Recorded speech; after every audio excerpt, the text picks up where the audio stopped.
Estás escuchando Milenio 3 por Aluka Nanika.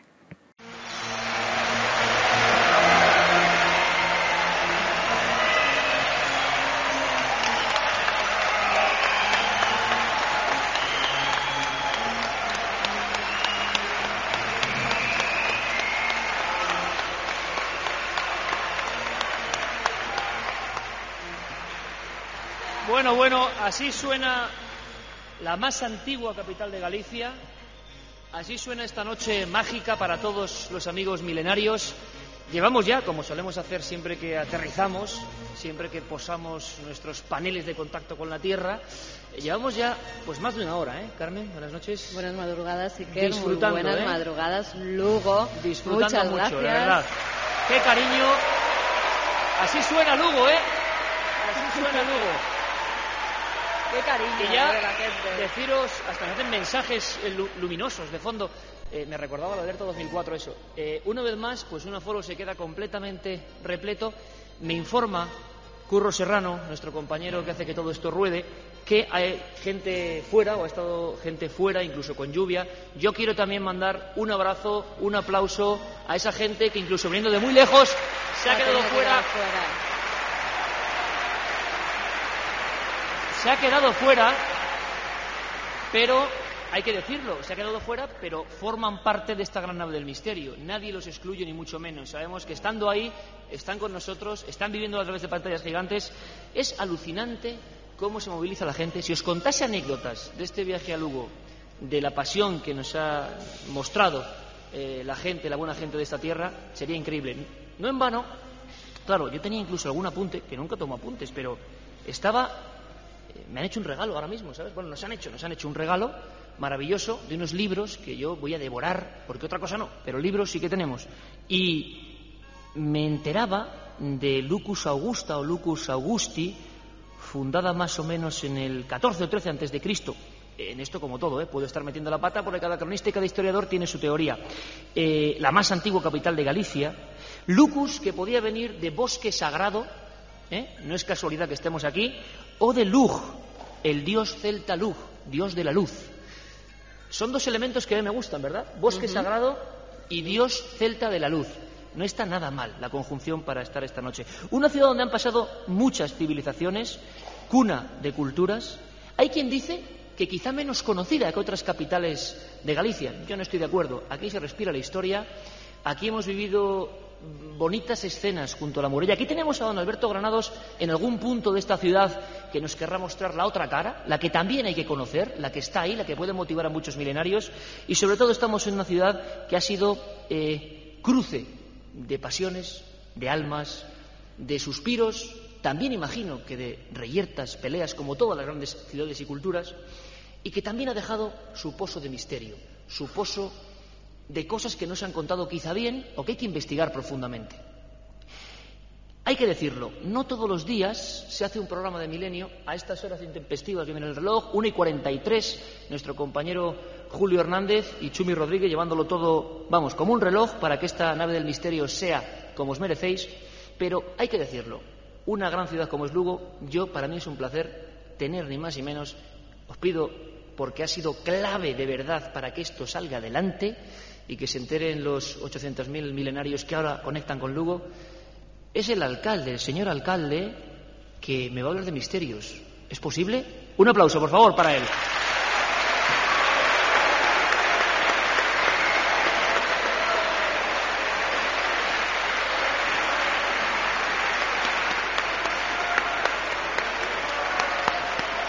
Gritos de alcalde, alcalde.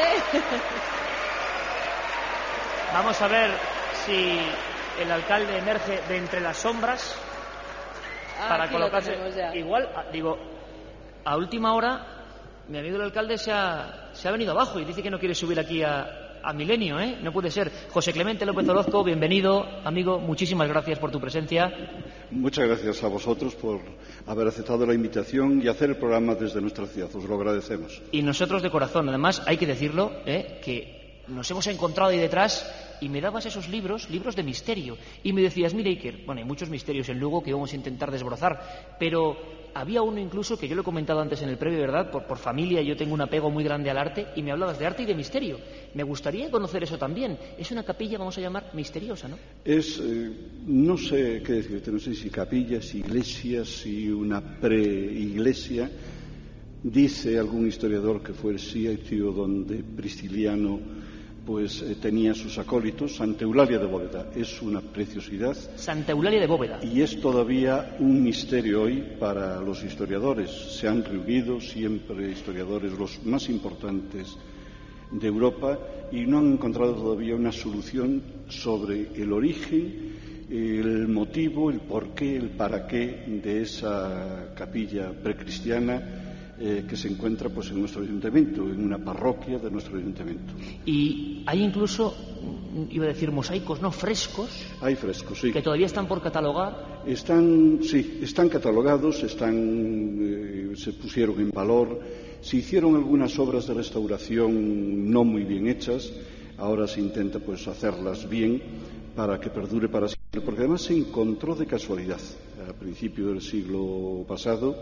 Como casi todas las grandes cosas, ¿no? Que alguien casi pasa por ahí. Eso ha ocurrido con los rollos del Mar Muerto y con tantas historias, ¿no? Alguien pasaba y de repente, ¡pum!, surge eso. Pues se hablaba de que sí, de que allí había una iglesia, de que la iglesia nueva estaba edificada sobre otra iglesia, pero no se sabía hasta que se produjo un hundimiento, y fue cuando apareció esta maravillosa capilla. Capilla, yo no sé muy bien cómo llamarle, lugar, vamos a llamarle lugar, que posiblemente fue un lugar de culto, pero no se sabe de quién ni para qué. Mira que yo no soy muy dado a estos misterios. Pero eso es así, ¿no? Es la historia. Pero es así, y de verdad que es todavía un misterio para desvelar, y un misterio importante, porque es realmente como obra de arte. Es una maravilla. A mí me gustaría contaros esta noche, bueno, por cierto, Carmen, importante, como siempre la gente puede interactuar, incluso a veces lo hacen desde aquí mismo, en el 7640, los móviles apagados aquí, ¿eh? Claro que sí, abrimos líneas de contacto, ya sabéis, cualquier mensaje que nos queráis enviar y queráis que leamos, incluso diciéndonos qué misterios hay en Lugo. Sabemos que hay gente de Lugo repartida por toda España, y también gente que está en el extranjero y nos están escuchando a través de Internet. 7640, palabra clave milenio, espacio, y como siempre vuestros mensajes. Ahí nos podéis poner lo que queráis y lo leeremos. 7640, palabra clave milenio, espacio y lo que vosotros queráis. Y así, alcalde, pueden opinar de cosas por las que te voy a preguntar. Leyendas, cosas ancestrales y también sucesos más o menos extraños que ocurrieron en esta tierra pues no hace mucho tiempo. Se habló incluso de ovnis, de ejército. Me han contado, es que esto yo no sé si puede ser o no, incluso de la historia de una base o la leyenda de una base perdida en algún lugar de Lugo. Bueno, luego hablamos, y luego lo importante es que disfrutemos de esta velada con todos los amigos de Lugo. 7640, don Julio Hernández, comenzamos el viaje. ¿Hay algo que nos quieras contar desde el otro lado? Manda un SMS al 7640. Escribe la palabra milenio, espacio, y lo que nos quieras contar. Comentaristas de Milenio 3. Siempre al otro lado. 1:48, pues aquí estamos y... alcalde, si yo le pregunto, por ejemplo, por cosas que forman ya parte de esta tierra, usted o yo, tú, me permite se trate de tú, sí, cómo no. ¿Tú escuchaste en tu infancia, por ejemplo, historias de la Santa Compaña, por ejemplo? Vaya si no. Yo vivía en un pueblo, viví 7 años en un pueblo que no tenía luz, y al calor de la lareira, en una noche como esta, o todavía más fría en el invierno, pues se reunía la gente, no había televisión, no había radio, la gente hablaba, se comunicaba. ¿Y qué comunicaba? Aquello que sentía, aquello que no sabía explicarse, aquello que había oído a sus abuelos de hace mucho tiempo, y hablaban y veían y recitaban y contaban que habían visto la Santa Compaña, que cuando venían hacia el lugar en el que vivían, hacia la parroquia que vivían, por la noche a caballo, se encontraban entre aquellos carballos y aquellas sombras y aquellas penumbras, se encontraban con algo que iba vagando por el espacio, que penaba y que recordaba a los muertos. Pero bueno, luego la luz hizo numerosos milagros y la cultura, entre los que estas leyendas fueron desapareciendo y hoy forman parte pues, de algo que forma parte de nuestra cultura y de nuestro modo de ser, pero que ya, yo creo que ya hay muy pocos gallegos la que luz crean pudo, estos misterios. claro, desterrar a la Santa Compaña, ¿no? Indudablemente que sí. Yo me imagino pues aquella Triacastela de los años 50 que no tenía luz, teníamos luz de carburo y algunas casas, fruto de un pequeño salto hidroeléctrico que tenía particular un señor que había emigrado, que había vivido en Argentina y por lo tanto tenía posibles, había hecho un pequeño salto que se servía él y con la energía que le sobraba suministraba alguna casa, pero la mayoría no tenía luz.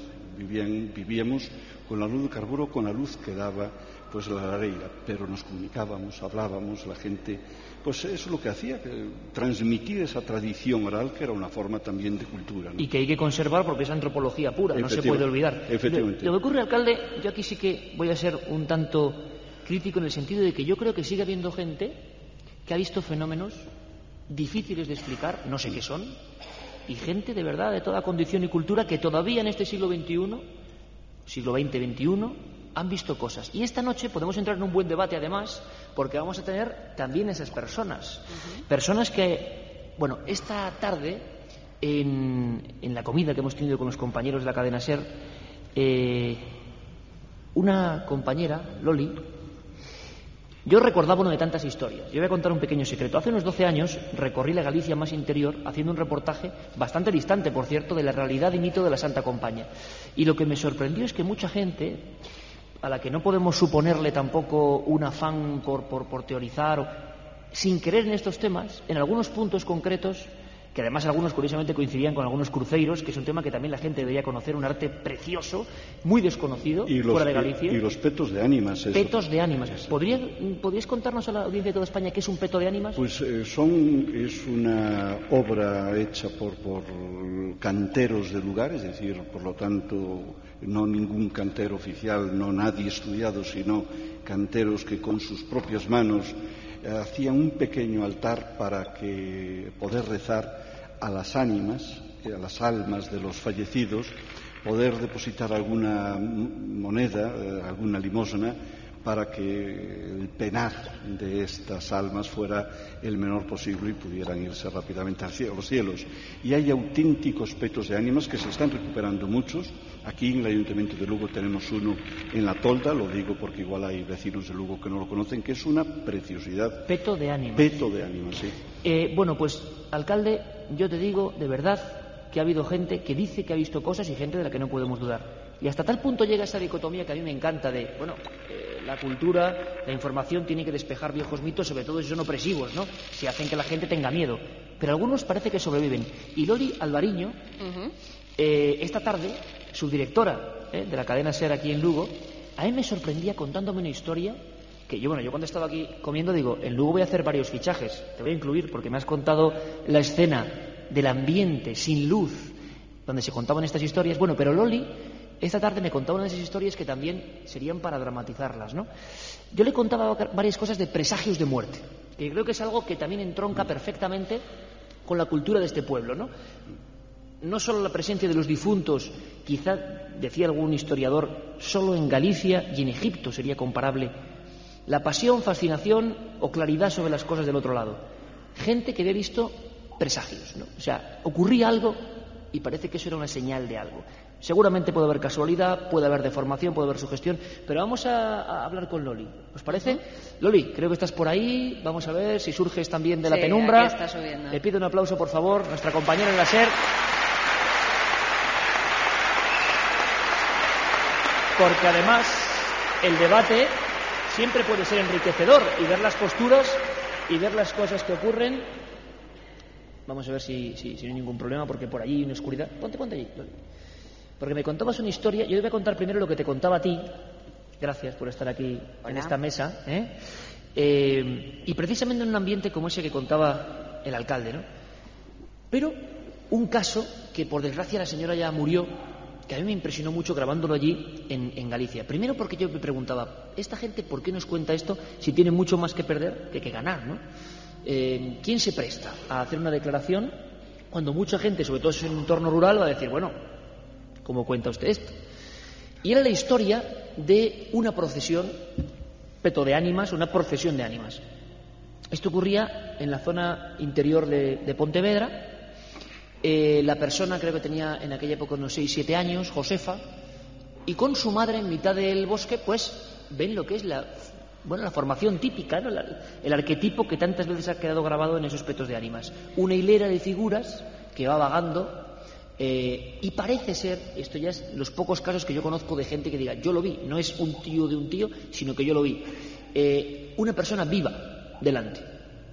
Pero esa entrevista yo la hice hace 10 años, y una persona de cultura, una mujer de su pueblo, pero una cultura, dice, mira, yo vi una mujer enlutada delante de esas figuras, que tampoco eran figuras, eran una especie de cosas flamígeras que vagaban detrás de esta mujer. Esta mujer mirando al frente, y lo que nos sorprende a mi madre y a mí es que no nos reconoce.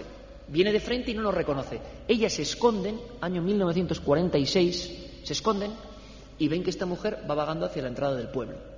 Al día siguiente, esa mujer fallecía en penosas circunstancias. Y esta historia a Josefa la dejó, como es de lógico, pues preocupada.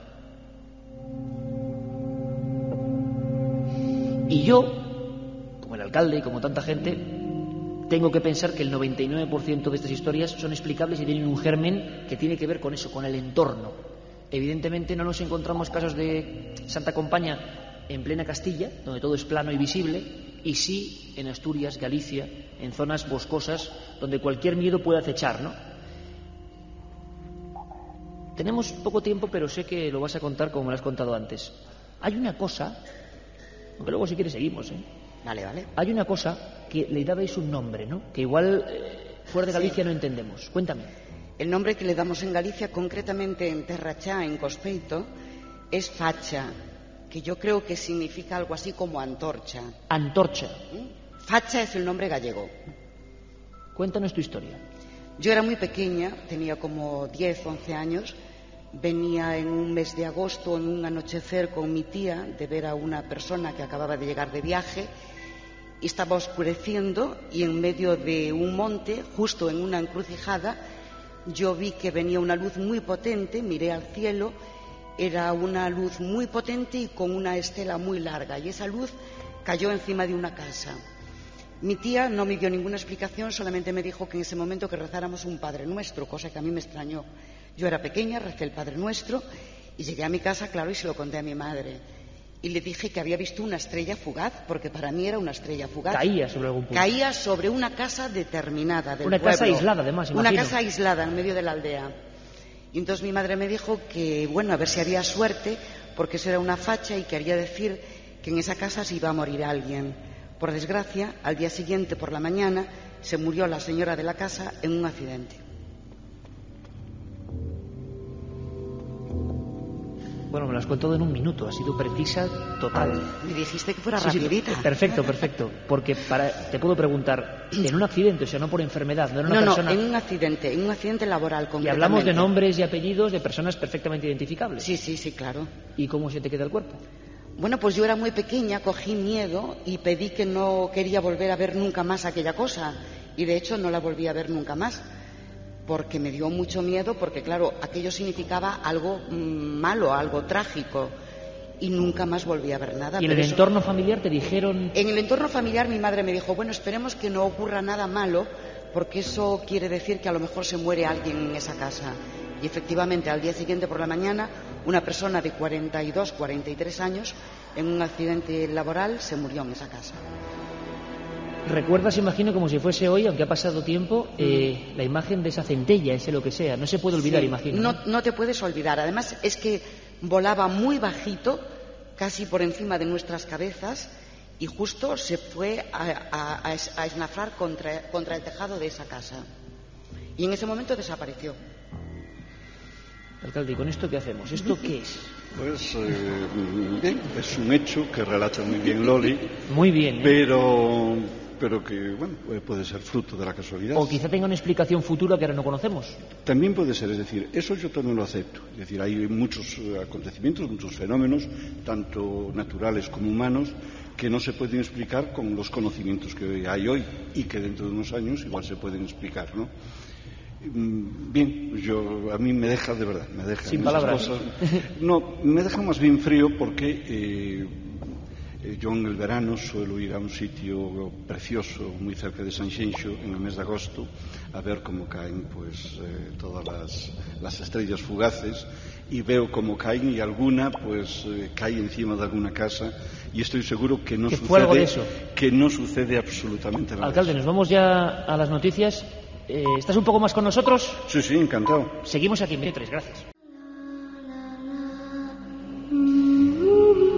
2 y 7 minutos. Yo creo que al final vamos a ir consiguiendo el propósito global de este programa, que es intentar recordar, pues por ejemplo, el momento o el instante en que en esa Galicia, sobre todo la interior, aunque en la costa también ocurría, se contaban algunas historias. Algunas que yo sinceramente creo que para ellas no hay casi explicación. Otras seguro que la tienen, un gran porcentaje las descubriremos con el tiempo, y seguro que muchas forman parte de ese miedo colectivo que está ahí y que ha atenazado a muchos pueblos y que es normal que exista. Pero, por cierto, Carmen, tenemos a Alberto en algún sitio, hemos dicho, ¿no?, en el previo, sí, en algún punto de la ciudad. Creo que Alberto, bajo la lluvia, nos está ya escuchando en algún punto de esos misteriosos de la ciudad. No sé muy bien dónde está ubicado Alberto. Muy buenas noches. ¿Qué tal? Muy buenas noches. Bueno, pues aquí estamos. La verdad es que ahora nos está dando una pequeña tregua a la lluvia, pero bueno, tenemos de vez en cuando algún chubasco, y nos encontramos en uno de los sitios, yo creo que más misterio y más magia y también más miedo, por qué no decirlo, ha despertado, yo creo que aquí en esta ciudad, ¿no? Esta historia empieza en el año 76, según nos informaban, ¿no? Empieza en el año 76 con un programa que creo recordar que se llama Universo Desconocido, de Manolo Sicar, un periodista de aquí, y que bueno, empezó a levantar mucha polvareda a raíz de un programa que se hace en una casa, y que a partir de ese programa aquella casa comienza a llamarse la Casa Encantada, ¿no? Así se la conoce. Vamos a ver si podemos incluso escuchar. Tenemos, Julio, nuestro compañero Julio Hernández, tiene un corte de este periodista divulgador. Yo lo decía antes en el previo, cuando llegamos a un sitio, oye, hay que reconocer la labor de muchos otros. Luego él se quiso desentender por completo de estos fenómenos, cosa que también tiene algo de novelesco, ¿no? Yo no tenía el placer de conocerle. Manolo Sicar, que de alguna forma, bueno, pues ha querido estar en esta reunión de amigos de lo misterioso, de lo antropológico, de lo ancestral aquí en Lugo. Y él hablaba de esa casa donde está ahora mismo Alberto. Alberto, lo escuchamos y luego me cuentas, ¿vale? De acuerdo. Vamos a escucharle. Bueno, fue una experiencia realmente inolvidable. Durante varios días en una casa que hoy se conoce como la Casa Encantada, situada en los alrededores de la catedral y próxima a la muralla romana, llevé a cabo en el año 1976, es decir, hace 30 años, es decir, media vida. Se llevó a cabo, llevé a cabo, una psicofonía, y había tenido una repercusión realmente espectacular desde todos los puntos de vista, ¿no? Sí, era una psicofonía realmente rara. Era en el sótano de una casa, ya te digo, ubicada en los alrededores de la catedral y la muralla, y pues se oían cadenas, se oían lamentos, gritos, puertas que se cerraban, voces que parecían realmente de ultratumba, y el impacto que tuvo a nivel popular fue increíble, ¿no? Milenio 3. Iker Jiménez, Cadena SER. Pues evidentemente los primeros que hablan de misterio en Lugo no somos nosotros, ni mucho menos. Ha habido gente muchísimo antes, imagino que con sus aciertos, errores, y también generando una sensación particular en la audiencia lucense de aquella época. Una psicofonía, sea lo que sea, se difundió como tal y que no hemos logrado dar con ella. Y me da mucha rabia porque nos gustaría analizarla, ver qué era. Y Alberto, esa psicofonía desapareció. Esa psicofonía desaparece, y bueno, yo creo que además la historia nos suena a los tres, ¿no? Una psicofonía que cuando alguien la escucha, pues la verdad es que cambia su vida radical, ¿no? no es el primer caso que conocemos que llega a impactar tanto que cambia tu vida. En este caso a Manuel Sicard le ocurrió, ¿no?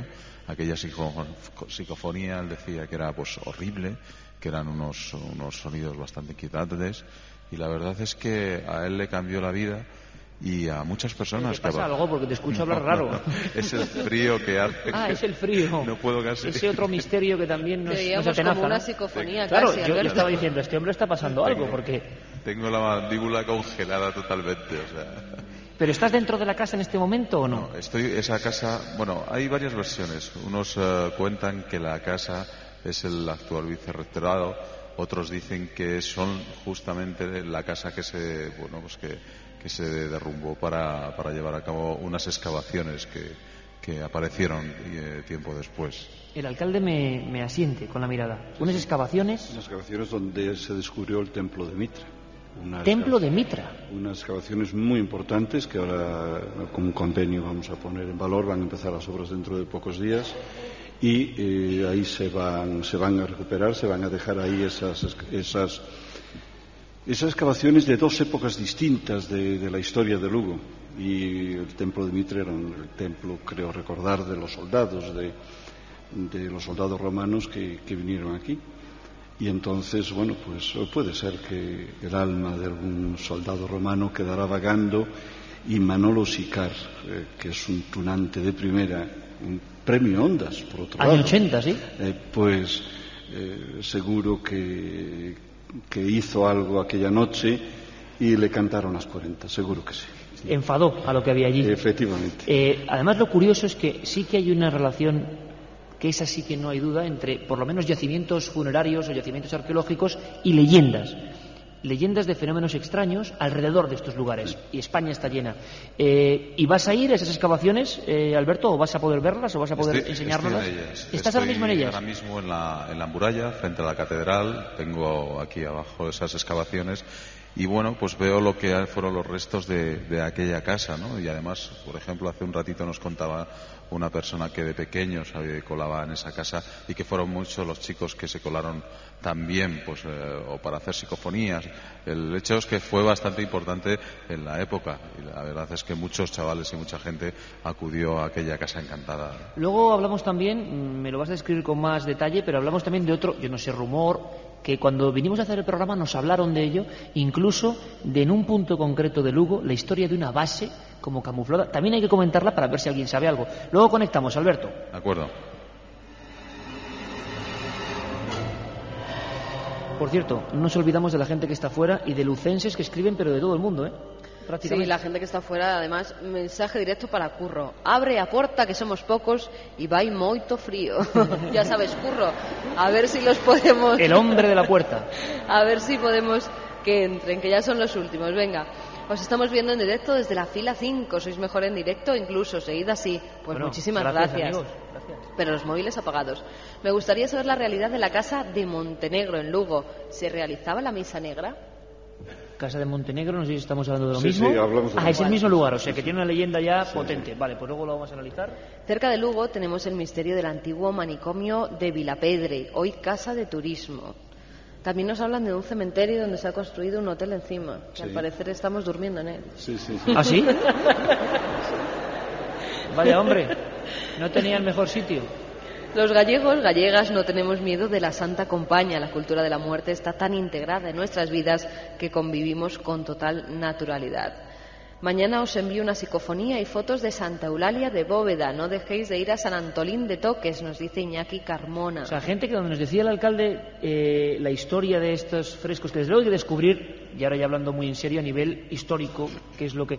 pero que también guardan historias extrañas. Incluso psicofonías. Bueno, queremos escucharla y la pondremos la semana que viene. Juanjo desde Hospitalet, que dice que ya que tenemos aquí expertos, que qué tiene que hacer si se encuentra con la Santa Compaña. Bueno, dice la tradición, mejor que no se la encuentre, pero dice la tradición aquello del círculo, ¿no? Sí. Por cierto, estamos también con Loli Alvariño, nuestra compañera subdirectora en la cadena Ser Aquí, que nos hablaba antes de irnos a las noticias de una visión de lo que sería una facha. Facha, que es una antorcha. Es como una antorcha, pero yo me la imaginaba que era una estrella fugaz, pero claro, el alcalde luego decía que empiezas a pensar, y una estrella fugaz de 1,5 metros aproximadamente de longitud, pues me parece mucha estrella fugaz. ¿Y cerca del suelo o muy alta? No, como 2 metros por encima de nuestras cabezas, aproximadamente. ¿Y de algún color? Sí, como bastante azul. Un azul muy metálico.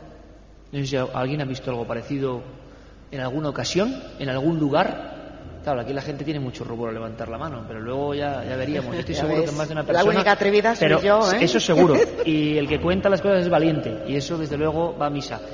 Tenemos además en esta tertulia que hemos iniciado aquí en Lugo a otro buen amigo, José de Cora, que además es un hombre que me estaba contando, cuando estaban dando las noticias, unas cosas que yo no sé qué habrán contado las noticias, pero lo que tú me has contado me ha dejado de piedra, pero de piedra. Y hablamos de pura antropología o de puro comportamiento humano. Primero, bienvenido. Gracias por estar aquí. ¿Qué tal? Buenas noches.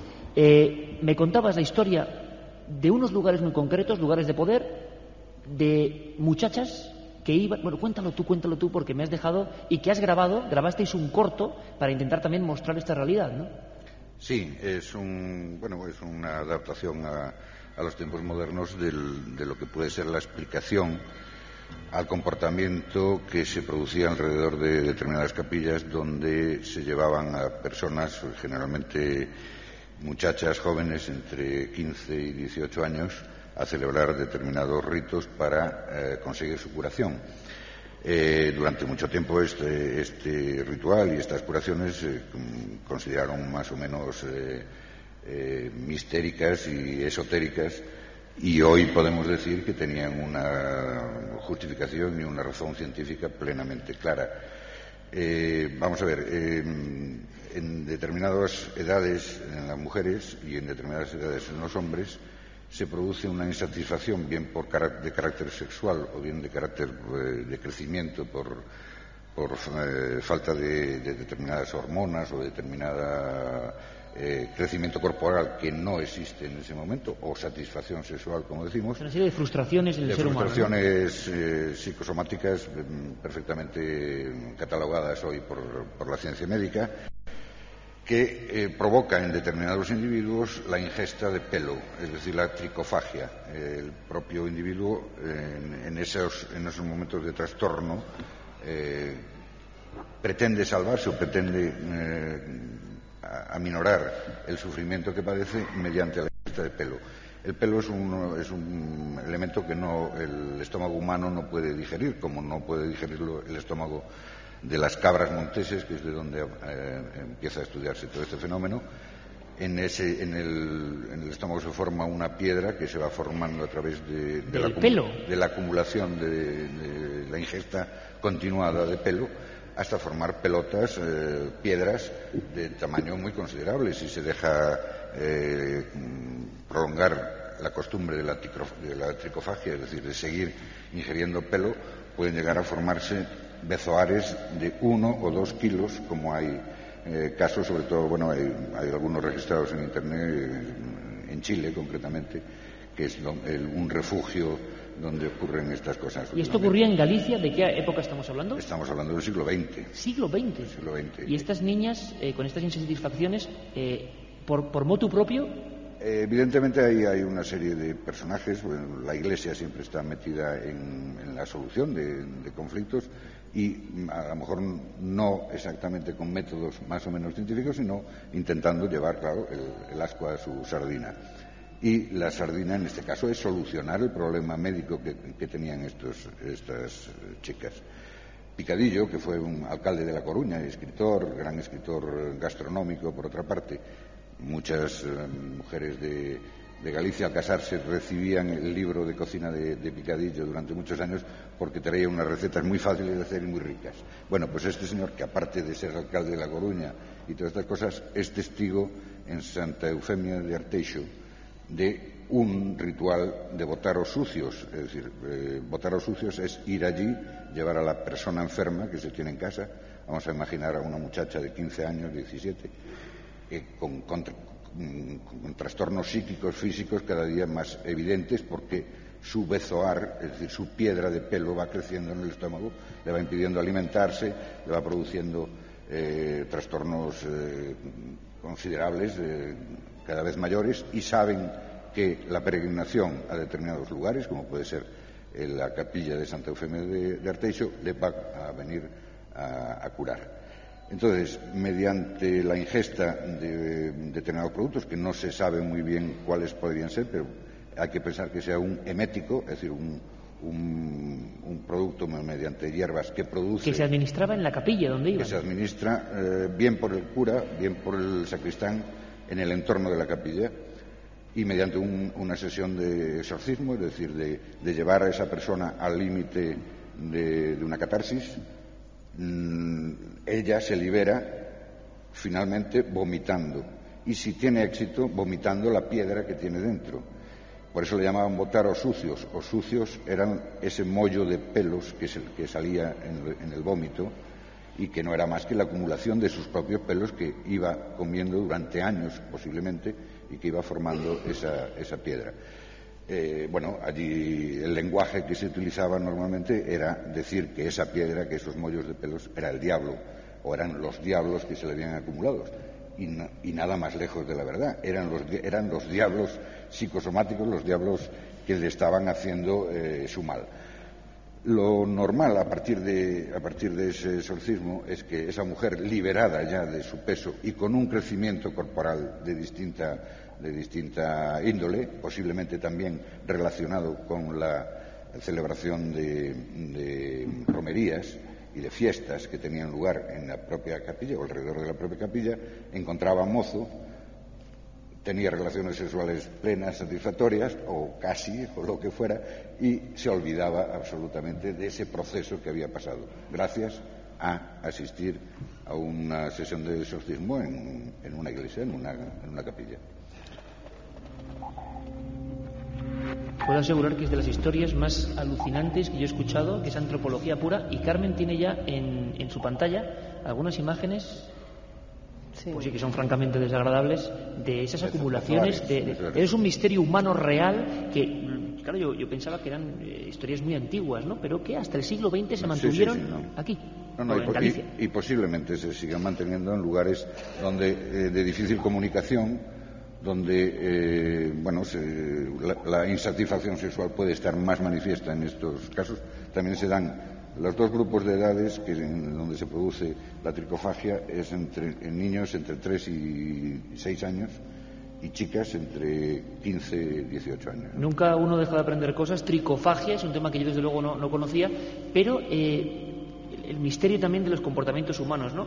Muy lejos de aquí, en el santuario de la Balma, en Castellón, se producía prácticamente lo mismo. No conocía este detalle del pelo, pero también gente que en el fondo estaba en una franja que también tenía este tipo de problemas, eran exorcizados en masa, pero que llegaba a haber 10.000 personas al mismo tiempo, y al final fue la Guardia Civil quien, a tiro limpio, porque así vienen las actas, tuvo que disolver aquella historia donde había hipnosis colectiva, brujería, el inicio del espiritismo español, o sea, todo un caldo de cultivo de una gran frustración. Y hay tratados del siglo XVII en Alemania que precisamente se dedican a la demonología, en los que se cuentan historias precisamente de endemoniadas o supuestas endemoniadas que, como decía muy bien José, expulsaban también esas bolas de pelo, incluso decían que también en algunas ocasiones agujas que también ingerían. Dentro de esas bolas de pelo aparecía de todo, y por supuesto creían que era obra del demonio. Claro. Alcalde, ¿sentías también? Sí, es que una vez más se demuestra hacer el amor y no la guerra, es lo que da la solución a los problemas. A muchos problemas, ¿no? Desde luego. El lobo, como otro personaje, también, alguien me contaba, como un elemento también, Bueno, por cierto, ¿cómo eran los miedos? Porque también lo comentábamos antes.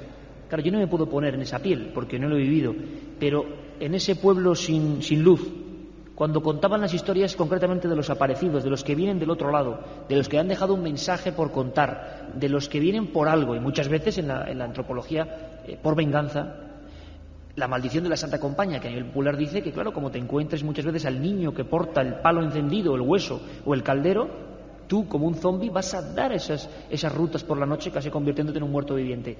Cuando uno escuchaba en ese pueblo sin luz, rodeado de su propia familia, a quien tiene que creer por lógica, ¿cómo era ese miedo? ¿Has vuelto a sentir ese miedo en alguna ocasión? No, pero sí recuerdo aquel miedo, sobre todo porque la cocina, mi habitación estaba alejada de la cocina y me mandaban ir para la habitación y nanay de la China. Solo no me iba ni atado, porque escuchar aquello, yo veía por el pasillo pues una especie de nube, que era lo que acababan de contar allí aquellas personas que habían visto ahí, ¿no? Sí, que habían visto la Santa Compañía. Y luego, claro, lo que más me fastidiaba es que mi hermana, que era mayor que yo, se reía de mí y decía: mamá, Pepe no tiene, ese que tiene miedo. Y tenías miedo. Y tenía miedo. Y ese miedo ha quedado hoy como un sustrato que alimenta algunas historias. Alguien me hablaba también de la presencia, un compañero, si no me equivoco, Lolo, ¿no? De aquí de la... Lolo, lo he dicho bien, ¿no? Yo creo que sí. Me contaba que un día poniendo una antena en un lugar que me lo ha descrito, que aquí, por cierto, estoy descubriendo unos narradores excelentes, con una especie de embudo por minas de wolframio, y tenían que poner una antena y de repente empezaban a surgir pieles de oveja, recién atacadas por el lobo prácticamente, ¿no? Entonces todo ese mapa del terror a la gente que venía de fuera, por ejemplo un técnico que venía de Madrid, le parecía otro mundo, o sea, estar inmerso en otro mundo. El lobo acaba de atacar, acaba de dejar sus víctimas aquí, y el lobo a nivel antropológico y misterioso ha sido también otro personaje que ha rodeado todas las historias de esta Galicia ancestral y de esta misma provincia, ¿no? Sí, lo que pasa es que, bueno, empieza a perder misterio. Precisamente como en el caso del Bezoar, bueno, pues ya se saben muchas cosas del miedo y del misterio que rodeaba al lobo. Por ejemplo, se sabe que de la misma forma que muchos animales presienten los terremotos sin haber vivido nunca un terremoto, sino se supone por herencia genética de otros congéneres en otras épocas que sí los han vivido, el hombre es capaz de sentir miedo sin ver el lobo, simplemente por el olor.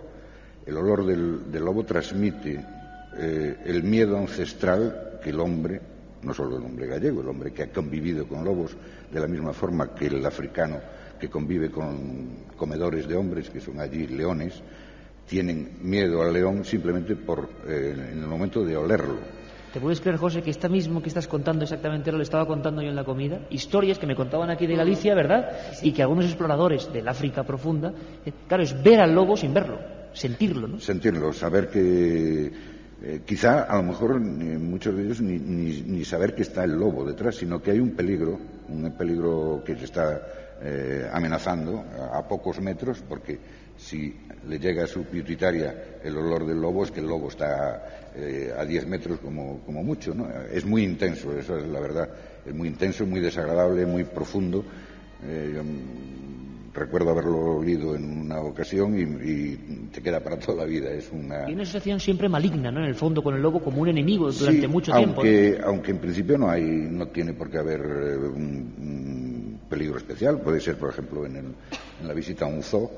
El zoo de Berlín tiene 25 lobos en una especie de montaña, y antes de llegar al sitio de los lobos yo sabía dónde estaban perfectamente, ¿no?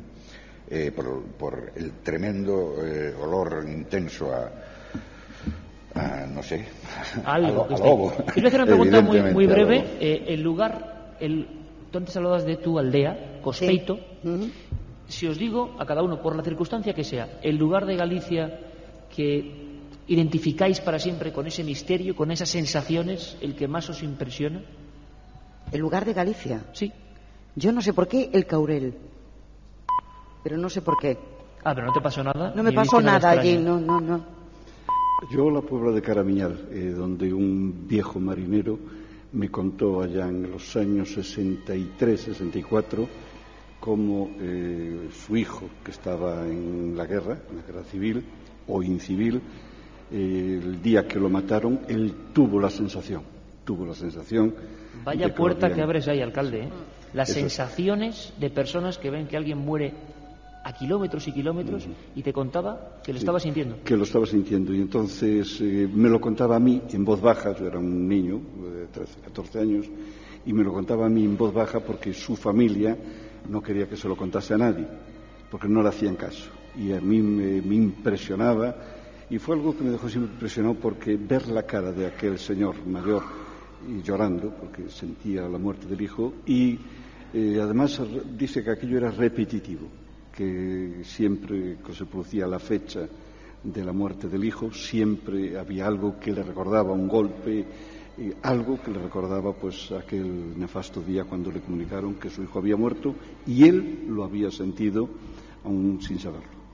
Es impresionante porque llegó a haber hasta un estudio muy primitivo de madres que sentían que a su hijo lo habían abatido en la trinchera. Y es muy curioso porque en este caso incluso se hicieron varios experimentos que tampoco acabaron cuajando.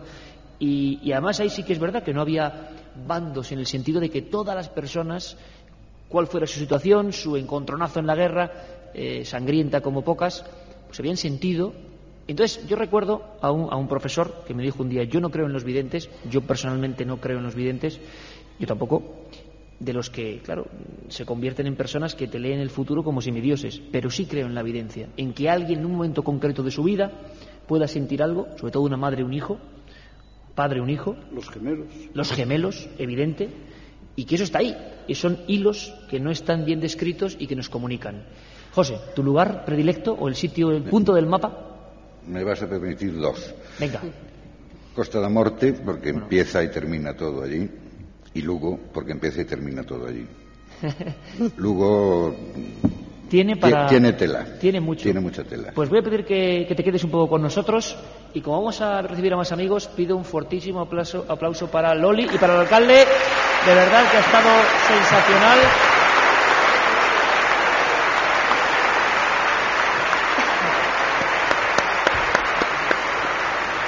Porque la verdad es que yo por lo menos lo estoy disfrutando a tope. Espero que los amigos de toda España pues estén disfrutando igual, porque uno puede plantear diferentes tipos de programa y de repente no se da cuenta cómo, que es lo bonito de la radio, y encima venir con amigos a los que uno admira. José, compañero, ¿qué tal? ¿Cómo estás, maestro? Es José Lesta, del que antes os hablaba, que junto con Marcelino Requejo, que tiene que emerger también de algún punto perdido en el tiempo y en el espacio. Además a Marcelino hace unos cuantos años que no le veo, y es otro gran maestro y un tipo además que tiene una cosa que ya no se lleva, que es la valentía. Marcelino, compañero, ¿cómo estás, amigo? Qué alegría verte. Es una noche de reencuentros, además habitualmente siempre nos vemos antes tal, y hoy ha coincidido, ¿verdad?, que estamos todos un poco, nos vemos ahora mismo. Y yo decía que estábamos preparando el programa y que uno puede plantear ciertas cosas, y de repente en un momento dado se convierte en una especie de reunión a la antigua usanza, donde surgen historias de todo tipo y de toda condición. Me decías que Lugo tiene mucho para contar, y en un punto de Lugo, Carmen, sigue estando Alberto, me parece a mí. Yo creo que sí, si no le ha pasado nada, ha grabado una psicofonía y ya ha salido corriendo o algo así. Alberto. No, Alberto nunca saldría corriendo. Seguimos, y además, fíjate, lo que vosotros decís, la radio mágica, ¿no? La radio que hacemos siempre, y siempre hablamos de esos reporteros que son los oyentes, ¿no?, de Milenio. Y en este caso, fíjate, una pareja de gente joven que estaban en la Asunta con vosotros, y de repente han dicho: yo me voy a la muralla porque tengo tantas cosas que contar. Óscar, buenas noches. Hola, buenas noches. Hola, Óscar, buenas noches. Fíjate que protagonista en primera persona de esta casa curiosa, ¿no? Y la verdad es que le han sucedido, me está contando, y yo estoy con los ojos como platos. Cuéntanos, Óscar. Nada, esta es la Casa Montenegro, como decían antes ahí, y nosotros, pues cuando tenía 15 años, hace 12 o así, veníamos muchísimas tardes aquí a hacer ouija. Nos encantaba hacer ouija, y tanto lo hacíamos de broma como en serio, y aquí siempre era en serio. Y contaban que había misas negras, no nos lo creíamos, subimos arriba del todo, y recuerdo que lo que es la habitación de arriba del todo era un piso entero, en plan loft, sin paredes, y estaba todo tapizado de rojo, hasta el techo. Y cuando abrimos las contras estaba totalmente oscuro. Cuando abrimos las contras vimos una manta en el suelo con muchas palomas con la cabeza cortada, llena de sangre, aquello. Nosotros nos quedamos increíblemente alucinados. No nos esperábamos eso, para nada, ¿sabes? Para nada. Y después allí dentro nos ocurrieron más de una y más de dos historias. A mí, en primera persona, en lo que es uno de los huecos de la escalera, en el descansillo, solamente había una tabla, como le contaba antes Alberto. Y en ese mismo descansillo yo vi a una señora sentada en silla de ruedas, es más, recuerdo perfectamente, vestida de blanco totalmente, y con un botón, una especie de camafeo se llama, o algo así, de oro, que brillaba mucho. A mí fue lo que más me llamó la atención. Y era como, no te llamaba ni ven, pero te incitaba a acercarte, ¿no?, a ir. Y lo que resultaba a donde ibas era un hueco a la escalera, a caerte abajo. Y me pasó a mí, le ocurrió a un amigo mío tiempo antes, una semana, un par de semanas, y no nos lo creíamos. En plan, ¿tú de qué dices? ¿Estás de broma o este se está quedando con nosotros? Hasta que me ocurrió a mí, yo desde entonces no volví a entrar, y como yo, mis amigos. Porque al principio era una cosa aislada, eso lo dice de coño o algo, y ahora, ¿sabes? Yo hablo de ello y se me pone la carne de gallina porque lo recuerdo perfectísimamente. Y lo entendemos clarísimo. Perfectamente, Óscar, porque desde luego tener esa visión, sea lo que fuere, es como para pensárselo. Alberto, entonces ha ido gente a preguntarte y a contarte historias como este oyente en ese preciso lugar, que parece que el programa de Manolo Sicart tuvo su efecto, porque que 30 años después la gente recuerde perfectamente ese sitio, y es curioso, Sí, fíjate la repercusión que me decía Óscar, que venían, centenares de chavales aquí, que incluso, pues había cables de electricidad, ¿verdad? Y los tuvieron que cortar, ¿no? Sí, porque lo que nosotros hacíamos era saltar por los cables hasta el balcón, y desde el balcón entrábamos y accedíamos a toda la casa. Y cuando quisieron derruir o cuando alguien se dio cuenta de lo que pasaba, cortaron los cables, porque la gente, ¿sabes?, intentaba pasar siempre, porque todo el mundo conoce historias sobre la Casa Montenegro, todo el mundo. Se concentran allí de alguna forma. Es que encima es un sitio muy especial, esto de que está enfrente de la catedral, es una casa muy, muy antigua, era una casa muy, muy antigua, y todo el mundo hablaba de ella, y claro, eras pequeño, te gustaba el morbillo, y nosotros nos encantaba la ouija. Es más, yo creo que desde Vaya aquellos aficiones tiempos... que tenía. Yo, 15 años, era lo que nos encantaba, no sé, nos gustaba el morbillo ese.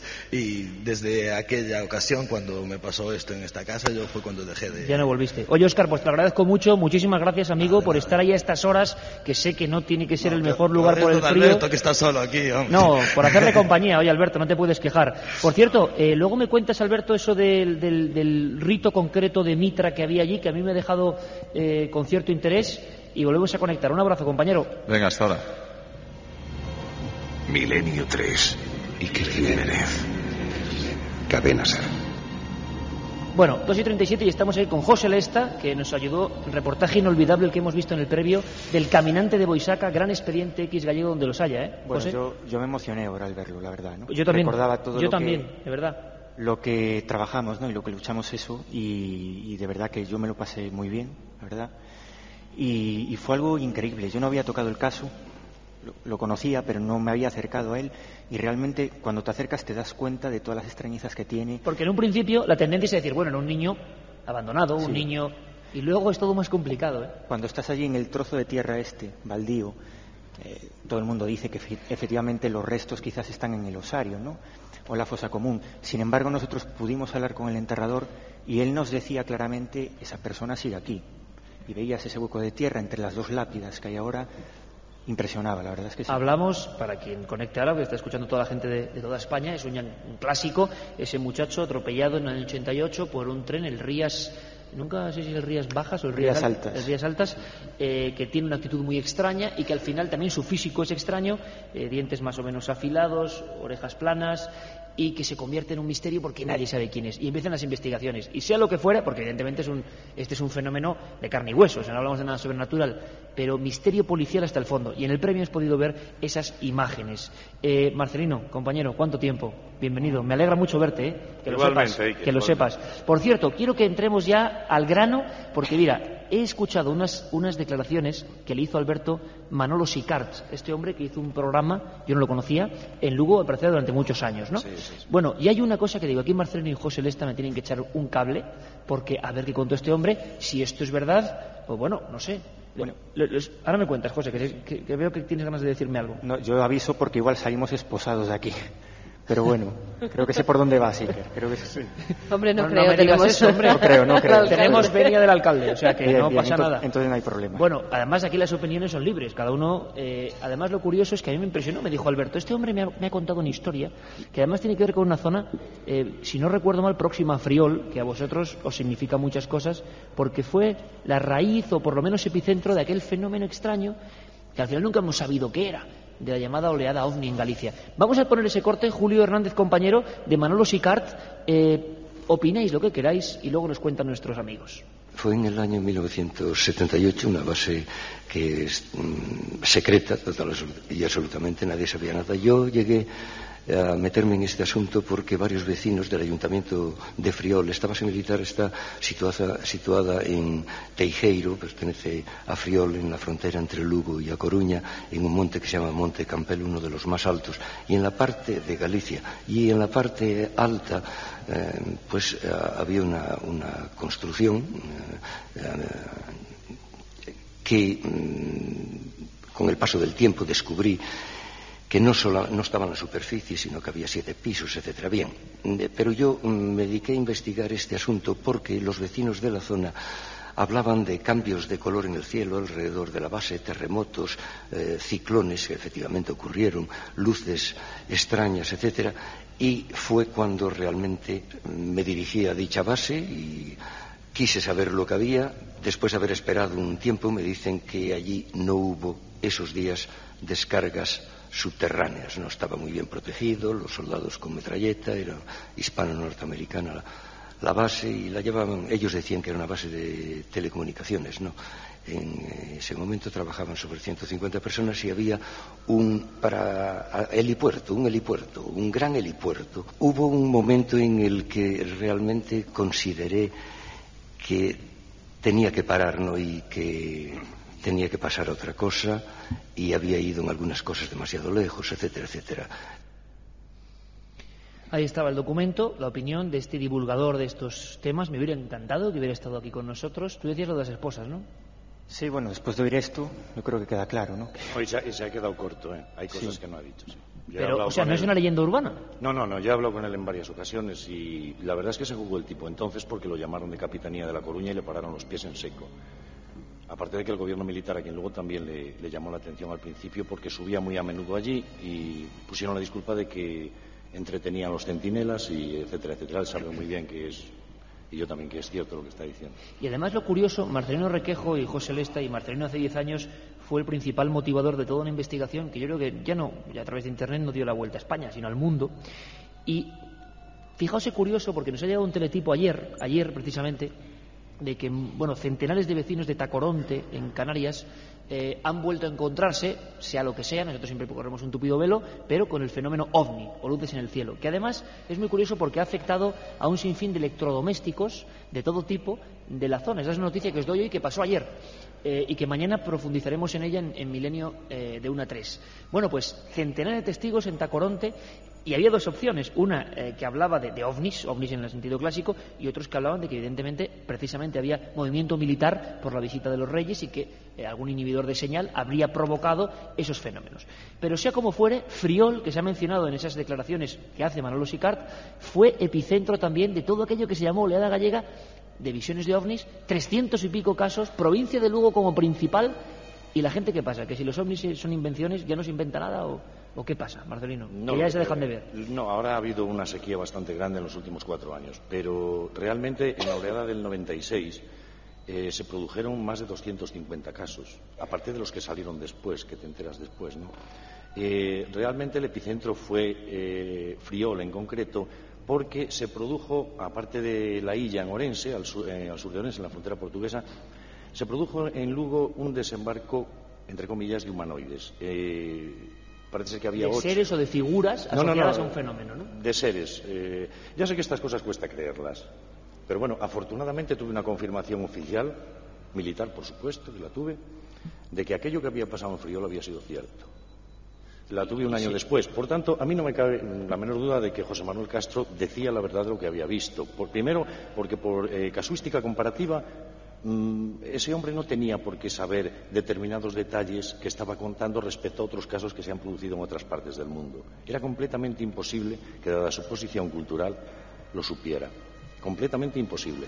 Pero a mayores, con un poco de suerte y algo de tenacidad, pues un año después se me confirma que en efecto allí pasó algo muy extraño. A nivel militar. Sí, aquella noche. Y hablamos de ese punto concreto del mapa que ya es polémico desde el 78 en estas declaraciones, pero voy un poco más allá. ¿Por qué de repente se deja de hablar de esta historia o ya no hay casos o esas visiones que tengan el origen que tengan?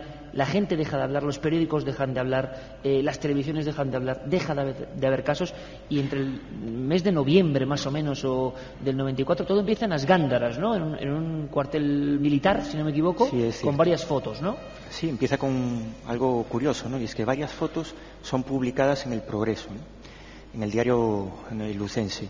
Entonces, bueno, se forma un pequeño revuelo. Estamos hablando de unas fotos que son tomadas desde un polvorín militar, que ahora ya no existe, estaba en las afueras, y en esas fotos se ven un objeto triangular y unas luces moviéndose alrededor de ese objeto. Esto era 27 de noviembre del 95 y entonces comenzaba la oleada de ovnis en Galicia, ¿no? Y se para de repente. Se para a los 6 ¿Marzo del 96? Sí, más o menos. Se para la oleada con una gran cantidad de casos, casi 450 casos. Tenemos casos de aterrizajes tremendos, ¿no? Con huellas. Con marcas en el terreno. Marcas en el terreno que analizamos, sacamos moldes, con fotos, con vídeos, testimonios muy interesantes, fuertísimos, ¿no? Y bueno, claro, te planteas qué ha pasado aquí. Es decir, de repente una gran cantidad de casos y de repente se para, ¿no? Una sequía. Desde entonces, pues pocos casos ha habido, ¿no? Ha habido algunos, pero no esa gran afluencia, ¿no? Y nosotros, bueno, tenemos varias hipótesis. Una es que sí hubo maniobras militares sobre la zona, que ahora lo sabemos, ¿no? Hicisteis un trabajo que fue premiado, y lo comentábamos en una ocasión en Coruña, que en la mayoría de los casos, esto yo sé que es polémico y que es entrar en la conspiranoia, pero nuestra obligación es dar información, correspondían por testigos en zonas de vacío de radar, ¿no? Sí, bueno, es una casualidad, o no lo sé, es decir... O sea, donde cualquier artefacto, sea humano o no humano, puede pasar camuflado más fácil. Efectivamente, la mayor parte de los casos coincidían con el curso del río Miño. Estamos hablando de una especie de acantilado de paredes de 1.200 metros, donde si tú metes un objeto volador ahí, probablemente los radares, incluso los radares primarios de la defensa española, probablemente muchas zonas no van a captar esos objetos. Entonces, si alguien quiere hacer maniobras o hacer pruebas de algún tipo, pues es algo muy interesante, ¿no? A nosotros nos sorprendió eso. Eso no quiere decir que fueran militares todos los ovnis que se veían, o gran parte, porque sucedían cosas muy extrañas. El caso Friol, que estaba comentando Marcelino, me parece que no tiene explicación ni militar ni de ningún tipo. Y ¿no? Recuerdo también los casos como el de Entrimo, con unas que parecían más bien casos de visiones de luces y luego confirmadas con huellas más o menos animaloides, ¿no? Unas huellas como una zarpa triple, ¿no? Y eso en las portadas de todos los periódicos, tú lo difundiste a nivel nacional incluso en muchos programas, y de repente se para. Nos acompaña también José de Coro, que le he pedido que se quede ahí. Imagino que a nivel más de creencias y a nivel antropológico, de Lugo en concreto, nos has contado uno que ya era tremendo, pero de Lugo tú me has dicho todo empieza y acaba también en Lugo. Tú elegirías uno, sé que es muy difícil, pero uno en concreto que crees que puede gustar a nuestra audiencia, que puede interesar a la gente que se acerca a la ciudad, concreto, un misterio que por lo menos para ti sea digno de ser contado. Bueno, Lugo es un misterio en sí mismo. Tenemos aquí un símbolo a nuestras espaldas. Son como dos figuras. Bueno, no, me refiero a la figura central. Ajá. Que es el copón cerrado que se adopta como escudo de Galicia, como símbolo de Galicia, pero que es una aportación lucense, o al menos del convento lucense, y que simboliza, pues, entre otras cosas, la fundación romana de la ciudad, el Sacramentum, mediante el cual los romanos instituyen que aquí va a haber una ciudad, ¿no? Bueno, pues ese símbolo que nos puede parecer tan evidente y tan claro hoy a la luz del hombre del siglo XXI, existen posibilidades de que sea más bien un reflejo de un altar primitivo, de un altar de los oestrimnios, es decir, el famoso Ara Solis, que venía a simbolizar lo que provocó la peregrinación a estas tierras, lo que provocó la Costa da Morte, lo que provocó finalmente la existencia de Santiago y de la peregrinación moderna que sigue existiendo, es decir, el sol ocultándose debajo de las aguas del Atlántico. La hostia sería el sol y el copón sería la forma primitiva del Ara Solis, el altar. Bueno, ese es el origen. Así está, los propios emblemas guardan un componente de... Exactamente. Si tiramos por ahí del hilo, pues nos van a venir historias absolutamente desconocidas. Yo comparo la historia un poco como un queso gruyère, del que hemos hecho un corte mínimo y vemos que está lleno de agujeros, ¿no? Bueno, no vemos ni la 10ª parte de todo lo que hay ahí. Tú, con tus programas y tus divulgaciones, estás viendo una parte muy reciente del acontecer, de lo que sucede, o de lo que es misterioso en lo que sucede. pues vamos a echarle un siglo de vista más atrás, 2, 3, 4, 4000, y entonces ahí el misterio ya es insondable. Pero yo creo que con ojos, y como se ha visto con determinados casos, como están investigando pues quien se dedica al tema ufológico, o al descubrimiento del bezoar, o a por qué se hace determinadas cosas, o por qué se llama superstición a todo lo que no se entiende, y no hay nada que no se entienda. Nadie hace las cosas por hacerlas, todo tiene una razón y una explicación y una raíz y una causa. Si profundizamos en eso, bueno, podremos aspirar un día no a ver el queso Gruyère absolutamente vacío y lleno de estorbos y lleno de agujeros, que es lo que te interesa ver, que sea transparente para poder ver al final. Pues es muy buena. Pero hay que intentarlo, claro. Pues me parece una muy buena definición, porque hay tantos agujeros negros todavía que no conocemos. Marcelino, yo sé que hay un caso que tú tienes además un especial cariño, y yo no sé si es posible ya que nuestra compañera Chumi Rodríguez nos pueda poner el expediente de Becerrea, que es un clásico donde los haya. Si está por ahí, que lo ponga, porque es uno de esos pluses que tenemos aquí en las visitas de Milenio, que se ven las cosas. Marcelino hablaba antes de confirmaciones militares de casos de ovnis, sea lo que sean los ovnis, a veces con huellas. Aquí lo tenemos, aquí lo saca nuestra compañera. A veces es muy interesante. Yo siempre, Marcelino, digo a la gente, la eterna pregunta que te hacen siempre, claro, ¿crees en los ovnis? Digo, pero es que en esto no hay que creer, que usted va a la comandancia, a la Biblioteca General del Ejército del Aire, y 2000 expedientes, y algunos de ellos pone ovni, y lo dicen los militares que cuidan nuestro cielo, no yo. ¿Qué es el ovni? Ya no lo sé. Este caso sé que a ti se puede decir, te cabreó muchísimo.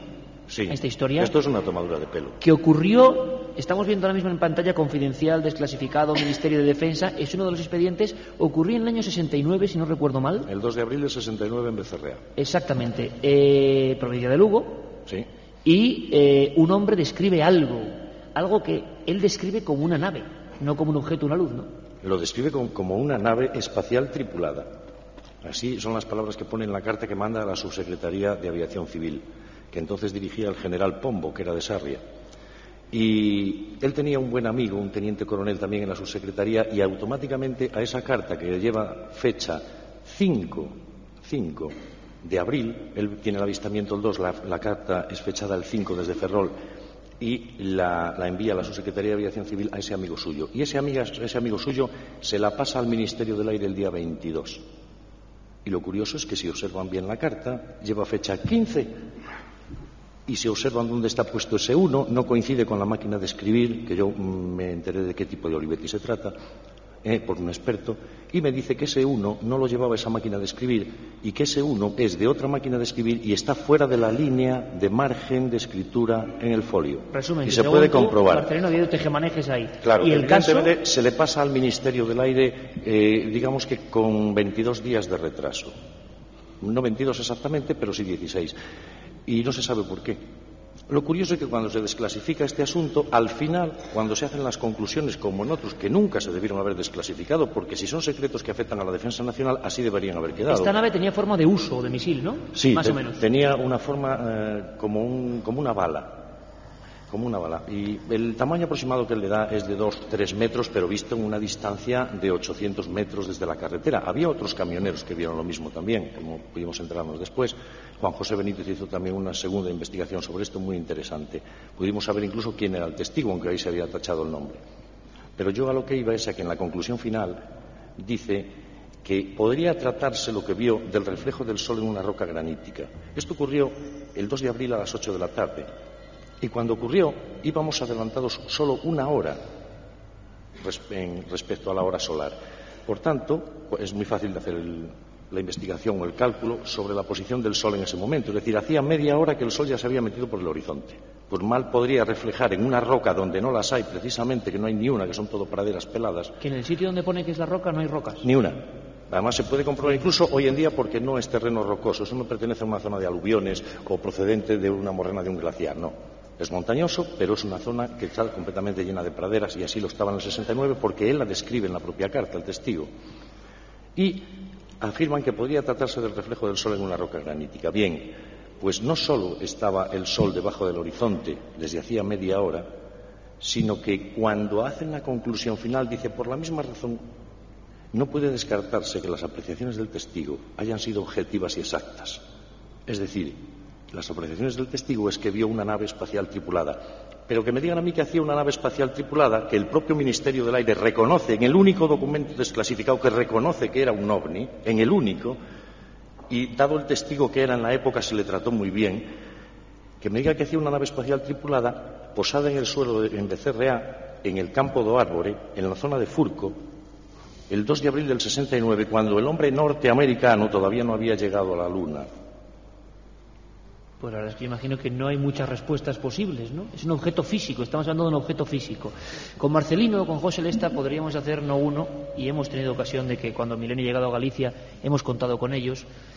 El tema ovni es espinoso, y yo hace un par de años a José le pregunté, oye, ha ocurrido algo, 1 de junio de 2004, se ha visto un misil que ha atravesado toda Galicia, algunos con forma de bala lo ponían, la Fuerza Aérea Portuguesa ha entrado en estado de alarma, ha enviado los cazas, se ha publicado en toda la prensa, recuerdo perfectamente que era la Eurocopa y que Manolo Lama y Paco González, nuestros compañeros, me llamaban desde Portugal diciendo, Iker, hoy la portada de los periódicos no es un balón, es un ovni. Yo te hago la pregunta siempre, ¿se sabe algo más? Por ahora no. Yo creo que prácticamente definitivo podemos decir lo que posiblemente era. Y lo hemos comentado en alguna ocasión. Es decir, hay 2 testigos ahora que vieron el objeto que después se vio en vuelo en posición vertical de lanzamiento. Es decir, a veces los ovnis no son extraterrestres. Lo cual no quiere decir cosas. Claro, lo cual no quiere decir que todos sean terrestres, ¿no? Pero evidentemente en este caso yo creo que se trataba muy claramente de una prueba balística, que se hacen muchas en muchos sitios del mundo. Y a veces la palabra ovni lo que hace es quitar la atención de la gente. Bueno, ¿quién va a creer en eso, no? Claro. Entonces no nos preocupamos. Claro, lógicamente. Pero en este caso además es muy evidente porque hubo una protesta formal, ¿no?, de la Defensa Aérea Portuguesa, que hicieron una rueda de prensa y, bueno, incluso dieron características del objeto, ¿no?, porque era reiterado, no era la primera vez que sucedía. Sé que estás trabajando a tope en un montón de cosas, José, pero todavía quedan muchos misterios de esta tierra por desvelar, muchísimos, ¿no? Se podrían hacer unas cuantas guías, ¿no?, incluso de Galicia mágica. De la Galicia mágica, de la España mágica, incluso de fuera de la tierra, tú lo sabes.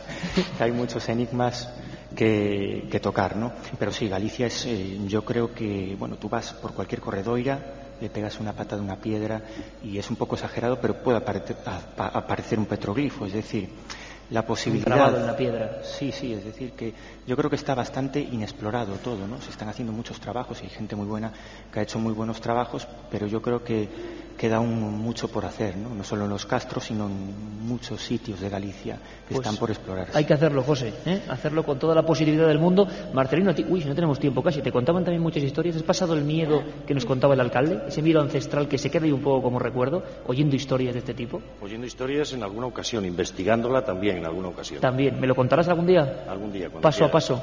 Marcelino, José, que yo creo que, bueno, 2 grandes nombres, también con Miguel Pedrero, que lo tenemos adoptado un poco en Madrid, y tanta gente fundamental en la historia de la investigación en Galicia, que siempre desde el tiempo de Óscar Reibrea fue como una avanzadilla de vanguardia de gente que no tenía miedo a investigar. Así que lo agradezco un montón. José de Coro, gracias por esas pinceladas auténticamente magistrales que nos has contado.